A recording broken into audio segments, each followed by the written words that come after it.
Dear sisters and brothers in Christ,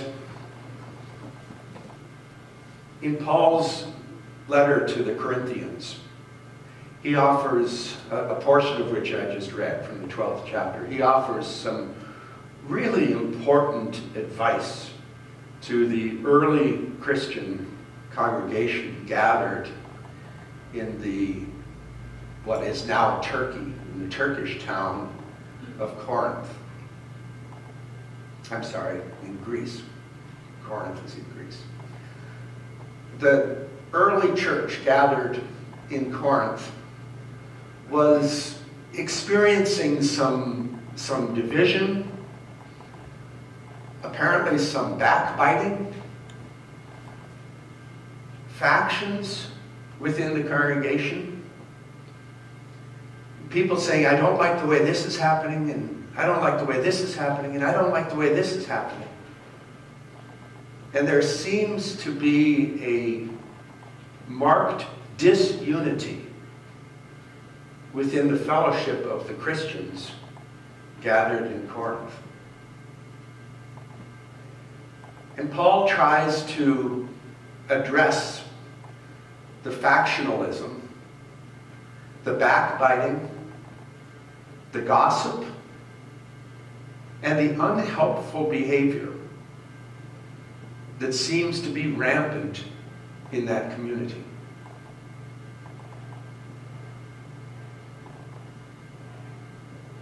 The reality is that when Paul was writing to that ancient church in Corinth,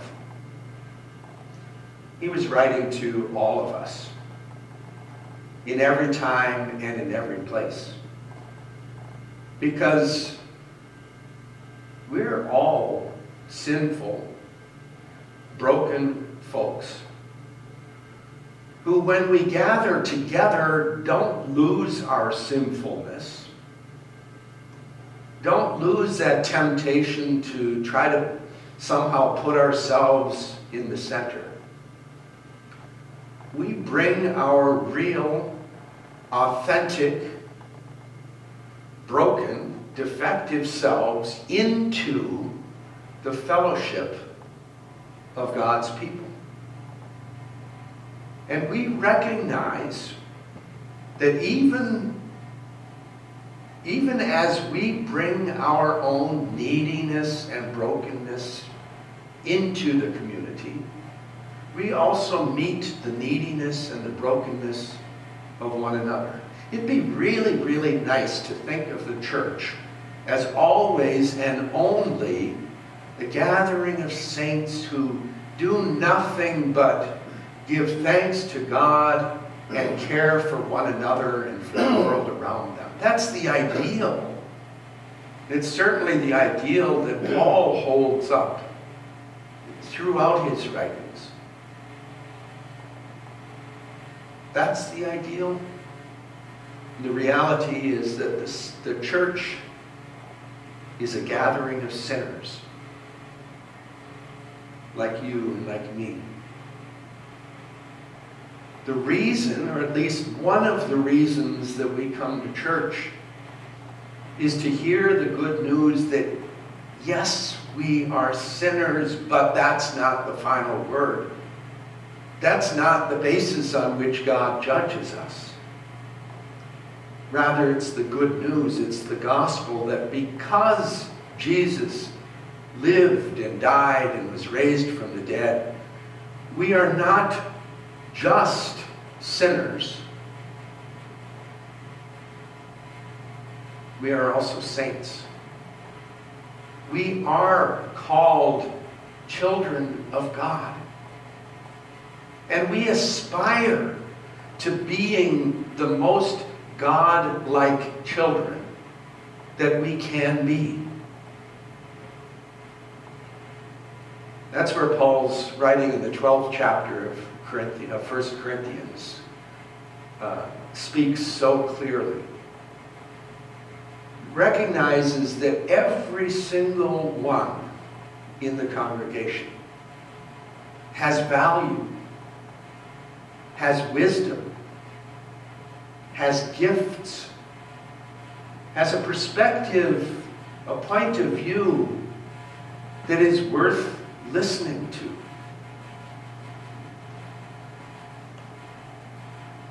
This month we have just launched what I hope will be a hugely significant initiative within the life and the ministry of Trinity Lutheran Church, and that is our Outreach and Communications Task Force. It's made up of an eclectic group of people, about 15 people. Some of them are longtime members of the congregation. Some of them have been incredibly active in the life and the ministry of the congregation for a generation or more. Some of them are relatively new to the congregation, to the ministry of Trinity. Some of them have quite a bit of experience either in this church or another church. Others are really new to being adult members, responsible members of the congregation or of the church. These men and women were chosen by the church council in conversation with me to be not representatives, but to be a group that would organize the work of all of us in the congregation. On January 31st at our congregational gathering after worship, you'll hear a whole lot more from the members of the task force. And I want to just highlight a couple of things right now, and I hope get you thinking about your place, your part in this initiative. The bottom line, or the goal of the initiative, is for us by the end of this year, by the end of 2016, to have in place a solid plan for ministry for 2017 and beyond. As I shared with the members of the task force on Wednesday, 2017 is a really important year, especially for us Lutherans.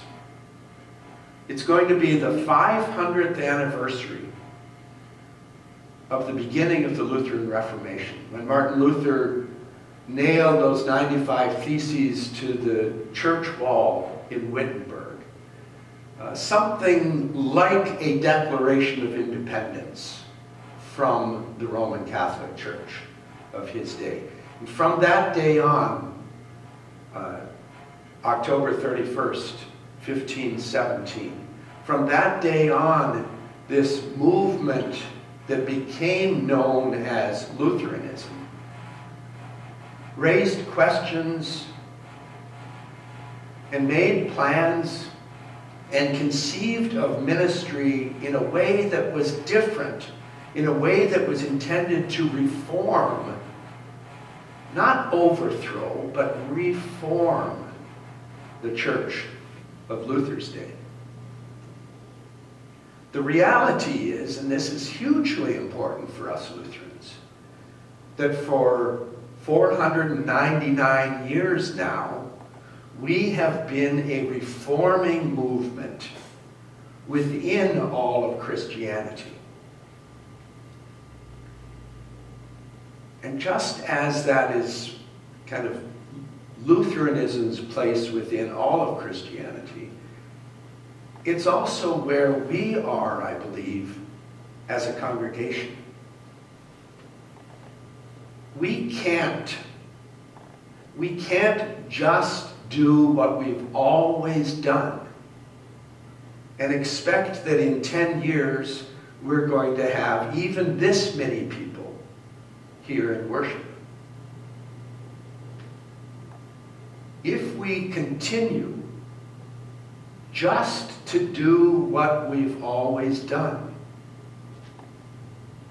we will be half the size we are now, if we're even here in 10 years. It's time for us to reform. That doesn't mean throwing out the baby with the bathwater. Reforming doesn't mean eliminating everything that we have done, that we are doing. It means taking a hard look at what is the center of our ministry and what we can do together to enhance our ministry, enhance our message, our outreach to people around us with good news. What's really profound about what Paul teaches in 1 Corinthians 12 is that every single one of us is gifted. That when we start talking about the future of our ministry, that's not a conversation that's just me and the church council president, or me and the church council, or me and the elders. When we talk about our ministry together, it's got to be a conversation that involves all of us. And the main purpose of the task force is to support and encourage and steer that congregation-wide conversation. There's no one person or small group of people within this congregation that has a monopoly on wisdom or the gifts of the Spirit. To each one of us, God has given a different set of gifts. And the challenge for us, and the challenge especially for the task force, is to design a process for us in this year that will call on the gifts of all of us, that will not just allow a small group of people to be the core of the congregation, and the rest of the folks to be more or less an audience. The key is for us to find ways that everybody can contribute. Yes, contribute financially, that's important. But even more important than your financial contribution is that you contribute of your wisdom and of your time.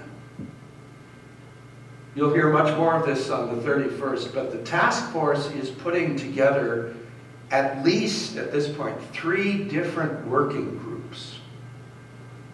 One that's focused on 2016. One that's focused on planning for beyond 2016. And one that's focused on our communications within the congregation and beyond the congregation. Everything from what should be in the bulletin, what the newsletter should look like, how we use the screen, how we do mass mailings, how we do advertising, how we make sure that our building our building and grounds look attractive and have the information about our worship service that's current. All of that, but that's 3 different working groups. And here's the important piece to know. That those working groups are not just members of the task force, but every working group will include as many members of the congregation as are willing to be involved.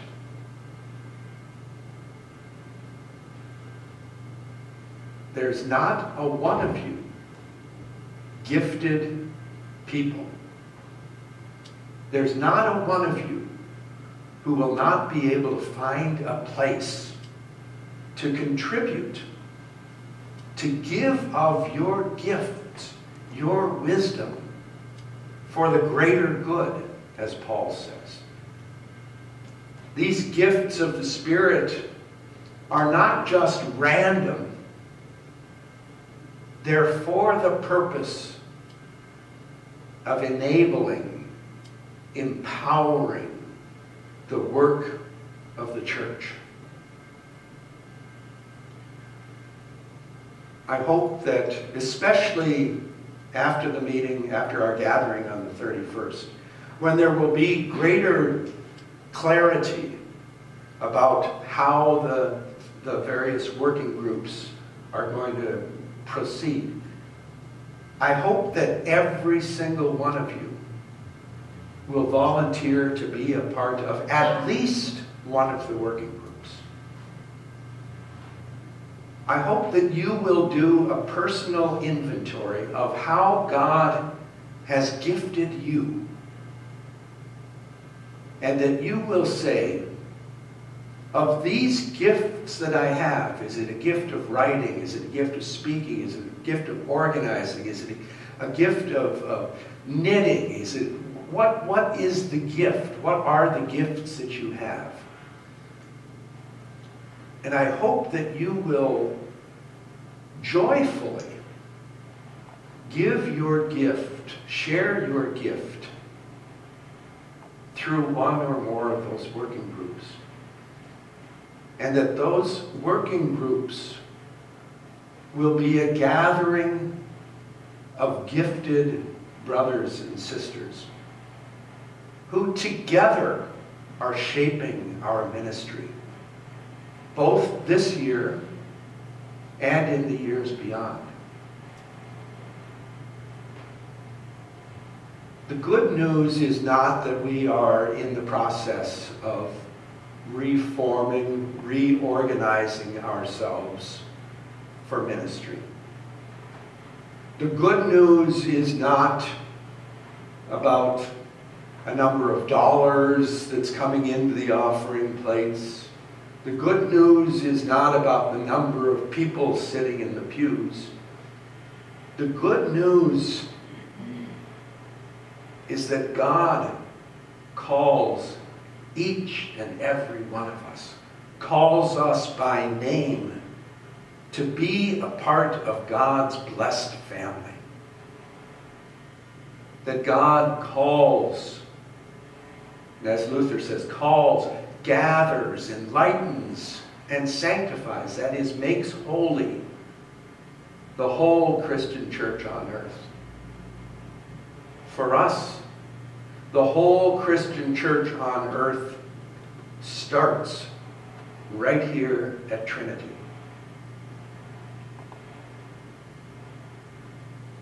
We heard in the Bible study from Acts earlier this week about the Pentecost event, the beginning of Christianity, the beginning of the church. It's very notable in the book of Acts that Jesus, just before he departs and goes back to heaven, he pours out his Spirit on his disciples. This Spirit that we have, these gifts that we have, are from God. How we use them is a question of stewardship. How we respond to God's incredible grace, God's amazing grace for us and for all people. How do we step forward to share that good news with people all around us? Jesus says in Acts, "You will be my witnesses from Jerusalem to Judea to the ends of the earth."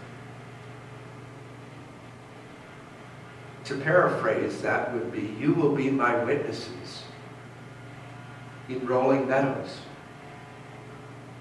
in the northwest suburban community of Chicago, across this metropolis, across this state, across this country, and yes, we will be witnesses across the globe that our ministry, our little ministry here at Trinity Rolling Meadows, will have ripples that are experienced in India, in China, in Argentina, to the ends of the earth. We are the gifted people of God. Let's not be hesitant to share our gifts. Let's not be stingy in sharing our gifts. Let's be joyful and full of thanksgiving that we have been gifted and called into a community of gifted and called people. Let's weave our gifts together. Where there needs some strengthening, let's find that strengthening.